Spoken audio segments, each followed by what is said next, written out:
Inanunsyo ni US President Donald Trump na muling ihihinto ng Estados Unidos ang kanilang nakaplanong pag-atake sa Iran. Sa kanyang Truth Social post, sinabi ni Trump na hiniling umano ng Iran at ilang bansa sa gitnang silangan na ipagpaliban ang operasyon dahil may napagkasunduan na para sa isang posibleng agreement. Ayon kay Trump, kapalit ng pagkansela sa pag-atake, ang agarang pagkakaroon ng kasunduan na magbubukas sa Strait of Hormuz at magwawakas sa banta ng nuclear program ng Iran.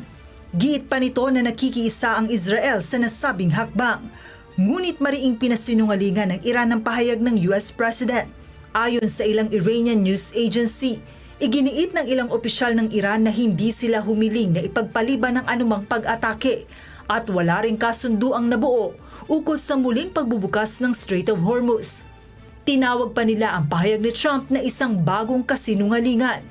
Sinabi rin ng Acting Defense Minister ng Iran na itinuturing nilang totoo at kapani-paniwala ang bawat banta ng kanilang mga kalaban. Giit nito hindi sila magpapakakampante at mananatiling nakahanda ang kanilang hukbo sa anumang posibleng paglala ng labanan. Una nang lumabas sa mga ulat na naghahanda ang Estados Unidos at Israel ng panibagong malawakang pag-atake sa mga energy facilities ng Iran. Dahil dito, naglabas din ng babala ang mga embassy ng Estados Unidos sa gitnang silangan at pinayuhan ng mga Amerikano na maging handa sakaling lumala ang sigalot sa rehiyon.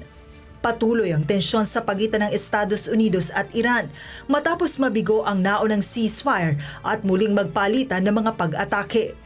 Habang naghihintay ang mundo sa posibleng diplomatikong kasunduan, nananatiling mataas ang pangamba sa panibagong paglala ng digmaan sa gitnang silangan. Joan Nano, humahataw sa balita ngayon.